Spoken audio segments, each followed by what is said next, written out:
guys, welcome back to another video. Today we are going to be reacting to survival riddles. Yeah. Here we go into the video. Smart, hideous hybrid creatures survive the open seas and find a meal in the most desolate of locations. In a survival situation, the slightest error of judgment could cost you your life. For the ultimate test of your ability to think logically, join me now on a journey through 10 riddles you must solve to stay alive. Number 10, just plain horrible. Picture this. You're on an airplane. It's on rainforest. Suddenly, one of the plane's engines explodes, and you're sent plummeting into the rainforest below. You hear an almighty smash as the plane's windscreen hits the canopy, followed by the rest of the plane. By some miracle, you're the sole survivor of the disaster, but that doesn't mean you're safe. The plane is perched in an awkward position, as split in half, and you're at the front. The cabin is filling with smoke. You can barely breathe, and you feel an intense heat coming from behind you. You need to make an exit fast, using one of the items scattered on the floor around you. Do you pick up A, a hot water bottle with a fluffy wool cover, B, a small fire extinguisher, or C, an inflatable polyester neck pillow? Fire extinguisher. Fire extinguisher. I would choose a fire extinguisher because that's the only thing. Fire extinguisher. Fire extinguisher.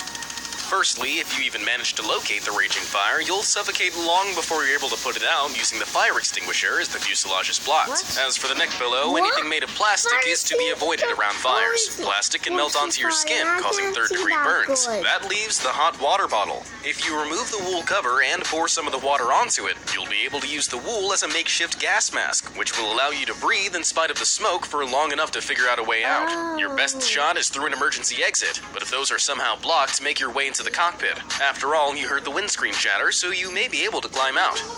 Number 9, Amazonian Prime. You may be free from the choking smoke, but as soon as you step out, you find yourself in the custody of one of the Amazon's most remote tribes. The chief insists that you eat one of their signature dishes, or he'll take offense and skin you alive. Do you choose A, a plate full of monkey brains, B, a poisoned dart frog raised on crickets and mealworms, or C, a white mushroom with thin white gills? A white mushroom. White mushrooms are not poisonous. Only black mushrooms are poisonous. White mushroom. Oh, okay, I had to go with it. Ooh. White mushroom. Thin white gills, while present on some edible mushrooms, are also found on some of the most toxic mushrooms in the world. The risk is too high to eat an unidentified mushroom of this kind. Monkey brains, like human brains when eaten, can cause a disease called kuru. Kuru is incurable and can be caught from infectious proteins in the brains of monkeys and humans, and result in neurological deterioration and eventually death. Some victims even die in a fit of hysterical laughter, so your only option is the poison dart frog. That's okay. Poison frog? Alright, I'm recording. I should have cut that. Okay though, because the poison in these usually lethal amphibians comes from their usual diet of poisonous insects. Raised on a diet of crickets and mealworms, this frog is going to give you an upset stomach at most. Number 8. The lesser of 3 evils. The tribespeople unfortunately require a second trial before they decide whether or not to kill you. You'll need to spend 10 minutes in one of 3 pools of water, each of which is inhabited by alive, aggressive creatures. Facing the chance of being skinned, do you choose the pool with A, 6 hungry bull sharks, B, 100 red-bellied piranhas in the mood for a feeding frenzy, or C, a very angry electric eel, capable of delivering a 600-volt shock 4 times the voltage of standard American wall sockets? Because you have to be bleeding and it will for it to start eating you. Yeah, shark. Shark. What if you make it angry like kicking it? Bull sharks are among the most aggressive sharks in the world, and they can reach almost 700 pounds. If 6 of those take a fancy to you in the water, you're fresh out of luck. As for the piranhas, they wouldn't necessarily bother you normally, but in a unified feeding frenzy, they've been known to take down predators as large as cattle and humans. The electric eel, while capable of delivering a 600-volt shock, only does so for around 2 milliseconds, and with a current of around 1 amp. This may hurt, but it's very unlikely to kill you. It may come as a shock, but this guy is your best bet. Number 7, something fishy. For the final trial, the tribespeople take you to another pool of water, this time filled with lots of tiny, fast-moving fish. They tell you to catch one of the fish using only your t-shirt and the products of your body. Do you use A, urine, B, spit, or C, a tuft of your own hair? Tuft of my own hair. Yeah. Touch it. What? There's touching only my own one hair. usable option here. Despite common myths, little Amazonian fish like the Candiru are not attracted by the scent of urine. And unless you're super fast and have a crazy amount of hair, you're not going to be able to craft anything like a net or a line. But fish have been known to be attracted to and eat human spit. Your spit contains tasty remnants of your last meal, and the impact on the water will attract curious fish, who initially may mistake it for a landing insect. When they come to the surface, you can use the large surface area of your t-shirt to catch them. Number 6. What are we gonna do? Despite your success in the trials, the tribesmen have decided they don't like you and have stripped you naked and thrown you into the river, which flows out into the ocean. Now, thrown out into the sea by a rip current, you're running out of energy fast, and you can feel unseen creatures bumping against your legs. Luckily, you spot a rucksack floating in the sea. You open it up, but a pesky albatross steals it and flies away to the distant shoreline. You only have time to take one item from the bag. Which would benefit you most? A pair of jeans, B, a hammer, or C, a pair of binoculars? A pair of pants. Pair of pants. Why do we need pants? The pants, I know what to do with the pants.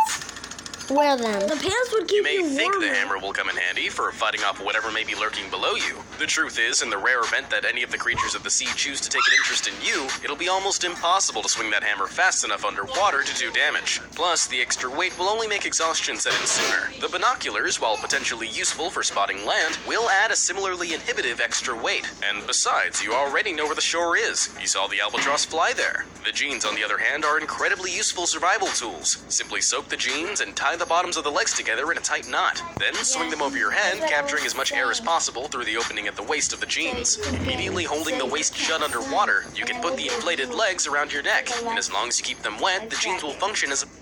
You have a business. And with YouTube, you can open your door to half the world's internet users, while only connecting with the viewers most... as a flotation device. I am Now kinda you sick, can calm guys. down, get your bearings, and begin a more energy-efficient approach to land. Number 5, hydration is key. You finally reach the shore, which Don't forget to subscribe, like, and leave a comment. is dotted with countless trees. And tell me in the comment section which one would you choose. Low-hanging branches provide some nice leafy cover from the elements, but you're getting really thirsty, and seawater is a no-go. Thanks to plastic pollution, there's a plastic bag and a straw on the beach, as well as several small rocks. Which two of these three can be combined to help you in your search for water? A, straw and plastic bag, B, rocks and straw, or C, rocks and plastic bag? Rocks and plastic rocks. And plastic Straw and bag. straw and bag. While a straw is a great way to sip and even filter fresh water, it's useless for salt water, so that's out. The rock and the plastic bag combo wins here. You can place the bag over a branch on one of the leafy trees, sealing it tight, with the rock inside to create a low point. Over the course of several hours, the tree will transpire, and moisture will gather inside the bag, accumulating at the low point. This will be safe to drink. Number 4, sniffing out a snack. Now you're hydrated, it's time for a bite to eat. The only food, however, seems to be the leaves of the trees. There are 3 different types of trees along the beach. Which type of leaf is the safest to try out? A, awful smelling leaves, B, odorless leaves which are slightly slimy, or C, leaves that smell great but make your fingers tingle when touched. Middle. The middle.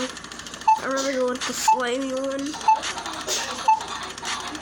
Slimy one. This one can be solved by referring to the universal edibility test. Firstly, aromas are one of nature's biggest warning signs, and the general rule is if it doesn't smell good, don't eat it or it'll hurt you. With the stinky leaf off the list, the pleasant smelling one is the next to go. Tingling, itchiness, or numbness on the skin are a sign of a potentially poisonous plant. Definitely not something to put in your mouth. As for the slimy, neutral smelling leaf, this is your best bet, as even though the sliminess may imply that it's become slightly rotten, the risk factor is smaller than the others. Number 3, just a nibble? So you've made your decision on which leaf will keep you fed for now, but there's still a big risk to eating a wild leaf. Then again, starvation is approaching, and you'll need energy to even seek alternatives. Should you A, eat the leaves until you feel full, then venture out to explore for help? B, just eat a handful to be cautious, but still get some calories? Or C, eat only a minuscule amount, nowhere near enough to energize you, and wait a few hours? No, that's not the end, but we're gonna be doing it. But my friend's not gonna be here, so. What time would we? Hold on. Okay, hold on. I'm If recording. the leaves are poisonous, eating anything more than a tiny amount charger, could yeah. leave you in a dire state or even dead. Though there's still risk, eating a tiny amount and waiting for any negative symptoms is the wisest choice. It may still leave you with an upset, empty stomach or even dead. But it's better to take this risk than any of the others, for which the chances of death or severe incapacitation are much higher. Sometimes risk is... A charger.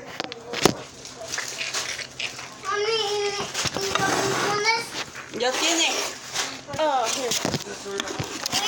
I'm coming. unavoidable, so it's essential that you can weigh up risk factors. Number 2, Hold on. horrible hybrids. After waiting, you feel fine and fill yourself up on this mystery leaf. After a few days, however, bloodthirsty pirates with AK-47s invade your beach, forcing you to flee into the rainforest. That's the end of the Here you video. discover a split path. Down